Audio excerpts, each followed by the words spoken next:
प्रिय विद्यार्थियों, संस्कृत व्याकरण में तीसरा पाठ धातु रूप प्रकरणम। आप लोग 7वीं तक धातु के बारे में अवश्य पढ़े होंगे, क्योंकि वाक्य निर्माण में धातु एक महत्वपूर्ण अंग है। धातु के ज्ञान के बिना वाक्य का निर्माण कर पाना असंभव है। मतलब अगर आपको धातुओं के बारे में ज्ञान नहीं है तो संस्कृत के वाक्यों का निर्माण कभी भी नहीं कर सकते हैं। इसलिए धातु के बारे में विस्तार से जानना आवश्यक होता है। एक बात और बता दें, अभी तक हम जो कुछ भी पढ़ा रहे थे वो कहीं ना कहीं इसी धातु को सीखने का एक बैकग्राउंड था। अर्थात आप संधि पढ़ चुके हैं, आप शब्द रूप पढ़ चुके हैं, लिंग और वचन के बारे में भी आप समझ चुके हैं। अगर आप संधि के बारे में नहीं जानेंगे या शब्द रूप के बारे में नहीं जानेंगे या फिर काल या वचन के बारे में नहीं जानेंगे तो आप धातुओं को कभी भी नहीं समझ सकते। इसलिए पिछले पाठ को जो अब तक पढ़ाया जा चुका है उसे भी बार बार उसकी पुनरावृत्ति करते रहें, उसे बार बार देखते रहें। संस्कृत व्याकरण जितना अधिक कठिन है उतना ही आसान है, ज़रूरत है केवल अभ्यास कार्य की। तो शुरुआत करते हैं आज के पाठ की। पाठ का नाम है धातु रूप प्रकरणम। आप यह जानते हैं कि हिंदी या अंग्रेजी या अन्य भाषाओं में जिस प्रकार वाक्य निर्माण करने के लिए ग्रामर की जो पद्धति अपनाई जाती है, बीच में सहायक क्रिया लगा देना या अलग अलग तरीके से, ऐसा कुछ संस्कृत में नहीं होता। संस्कृत में शब्द ही अपने रूप को बदल लेता है। यह मैंने आपको शब्द रूप पढ़ाते समय बताया था कि शब्द अपने रूप को बदलता रहता है। तो वाक्य निर्माण में जो महत्वपूर्ण अंग होते हैं, क्या? कर्ता, कर्म, क्रिया। तो जो क्रिया होती है वही धातु कहलाती है संस्कृत में। तो ये न समझना कि क्रिया जो है क्रिया से धातु बना है, नहीं। क्रिया हिंदी का शब्द है और संस्कृत में धातु। तो धातुएं अपने स्वरूप को बदलती रहती हैं, अलग अलग प्रकार से अलग अलग प्रकार की धातुएं अपनाई जाती हैं। एक ही धातु के अलग अलग शब्द होते हैं जिसे कहा जाता है धातु रूप। जैसे गम धातु है तो गच्छति, गच्छतः, गच्छन्ति। तो गम धातु में आपने क्या देखा कि वो 3 बार परिवर्तित हुई, गच्छति, गच्छतः, गच्छन्ति। तो इस परिवर्तित स्वरूप को ही हम धातु रूप कहते हैं, धातुओं का रूप। हिंदी की जो क्रिया है वो संस्कृत के धातु से ही आई हुई है। अर्थात धातुओं में प्रत्यय लगा करके क्रियाओं का निर्माण हुआ है। तो धातु की परिभाषा हो सकती है कि जिस शब्द से किसी कार्य, ये तो क्रिया की परिभाषा है कि जिस शब्द से किसी कार्य के करने या होने का बोध होता है उसे क्रिया कहते हैं। पहले क्रिया को समझें। क्रिया क्या है? हिंदी की जो क्रिया है, जिस शब्द से किसी कार्य के करने या होने का बोध होता है उसे क्रिया कहते हैं और क्रिया का मूल रूप धातु कहलाता है। हिंदी की जो क्रिया है उसका जो मूल रूप है वो धातु कहलाता है। तात्पर्य ये है कि धातुओं से ही क्रियाओं का निर्माण होता है। धातुओं में प्रत्यय लगा करके क्रियाएं बनाई जाती हैं। धातु में प्रत्यय जब लग जाता है, जैसे संस्कृत में उसका मूल रूप है, लेकिन वही जब बिगड़ के हिंदी में आ जाता है तो क्रिया का रूप ले लेता है। धातुएं 2 प्रकार की होती हैं, परस्मय पद और आत्मनेय पद। तो इस ऊपर के वाक्यों में आपने क्या सीखा कि जिस शब्द से किसी कार्य के करने या होने का बोध होता है उसे क्रिया कहते हैं। और धातु किसे कहते हैं? तो धातु की सबसे छोटी परिभाषा क्रिया का मूल रूप धातु कहलाता है। अगर परीक्षाओं में पूछा जाए धातु किसे कहते हैं तो आप लिखेंगे क्रिया का मूल रूप धातु कहलाता है। धातुएं 2 प्रकार की होती हैं, परस्मय पद और आत्मनेय पद। अब इस दोनों के बारे में हम लोग सीखते हैं। जिस क्रिया का फल कर्ता को छोड़ करके अन्य पर पड़ता है या कर्म पर पड़ता है तो वह क्रियापद परस्मय पद धातु होती है।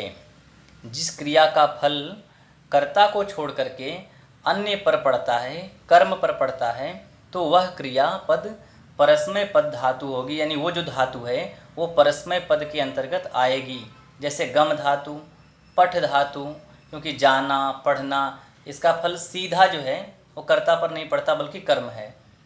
दूसरा है आत्मनेपद, ये सीधे कर्ता से जुड़ी हुई होती है। आत्मनेपद, जिस क्रिया का फल सीधा कर्ता पर पड़ता है वह क्रियापद आत्मनेपद होती है।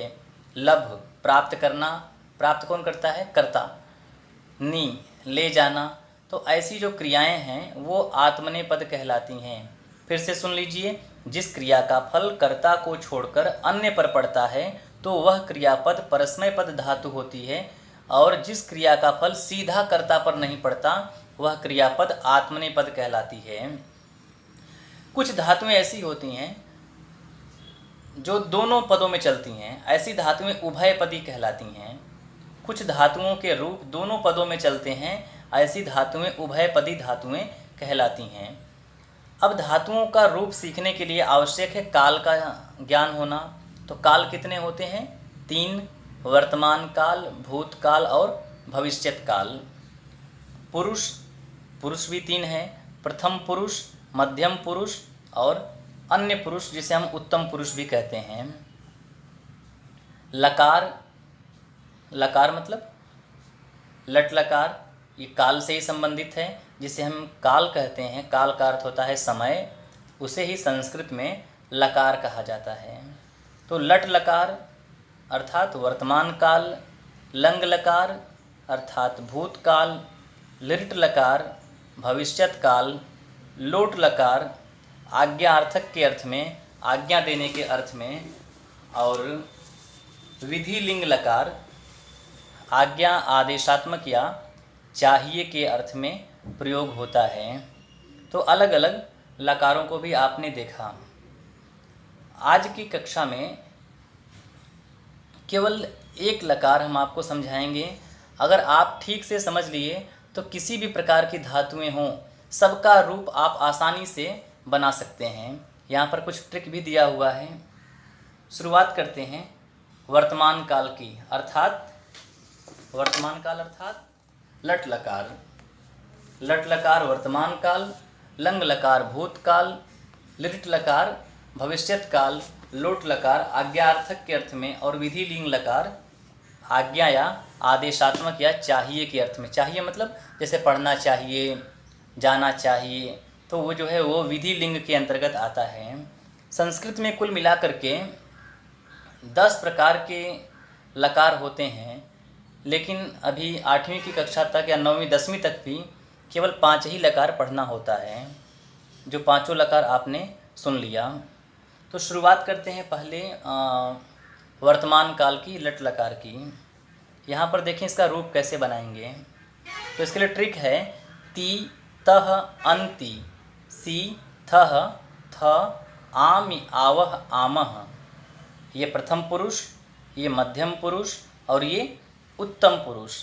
3 पुरुष, एक वचन, द्विवचन, बहुवचन। ये प्रथम पुरुष क्या है? जो वक्ता होता है, जो बोलने वाला होता है, वही प्रथम पुरुष होता है। मध्यम पुरुष जो सुन रहा होता है वो मध्यम पुरुष है, और उत्तम पुरुष जिस तीसरे के बारे में बात की जा रही है वो है उत्तम पुरुष। अब इसे वचन में कैसे हम समझेंगे? एक वचन जैसे मैं, द्विवचन हम दोनों, बहुवचन हम सब। मध्यम पुरुष में तुम दोनों, तुम सब। अन्य पुरुष में वे दोनों और वे सब। यानी एक वचन, द्विवचन, बहुवचन।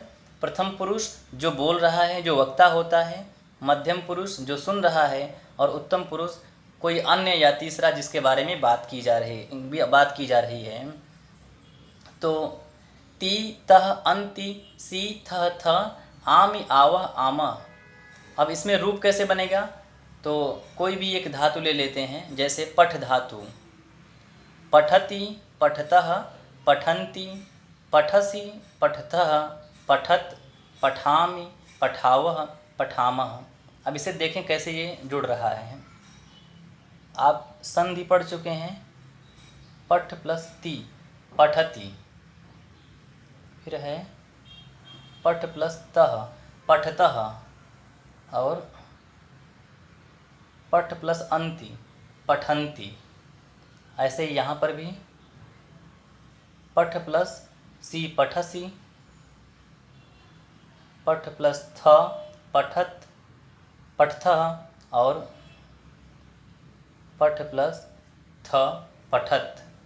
यहाँ पर पठ प्लस आमी, संधि करेंगे तो क्या बनेगा, पठ प्लस आमी। आप संधि पढ़ चुके हैं, इसमें अ और आ मिलके क्या बनता है, आ, दीर्घ संधि होता है ना, तो बनेगा पठामी। और ये होगा पठ प्लस आवह, पठ प्लस आवह। तो अ और आ मिलके क्या बनेगा, आ, पठावह और पठामह। तो इस तरह से पठ का रूप तैयार हो गया। इस ट्रिक के आधार पर आप किसी भी धातु का वर्तमान काल का रूप बना सकते हैं। जैसे गम धातु, गच्छति, गच्छतः, गच्छन्ति, गच्छसि, गच्छतः, गच्छत, गच्छामि, गच्छाव, गच्छामः। हस धातु, हसना, हसति, हसतः, हसन्ति, हससि, हसथः, हसत, हसामि, हसावः, हसामः। तो आपकी पाठ्य पुस्तक में बहुत सी धातुएं दी हुई हैं वर्तमान काल को लेकर के, उसका अभ्यास कार्य करें और इस वर्तमान काल को विस्तार से समझें। आगे की कक्षा में जो 4 अन्य हैं, यानी ये जो था वर्तमान काल, लट लकार, लट लकार,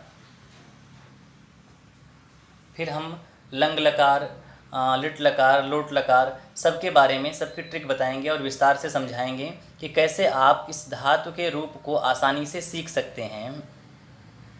आशा करता हूँ कि आज के पाठ में आप इस वर्तमान काल के रूप को समझ पाए होंगे और इस अभ्यास कार्य को अधिक से अधिक करेंगे तो ये और अधिक क्लियर होता जाएगा और अधिक स्पष्ट होता जाएगा। किसी भी प्रकार की समस्या होने पर आप अवश्य पूछें। बहुत बहुत धन्यवाद।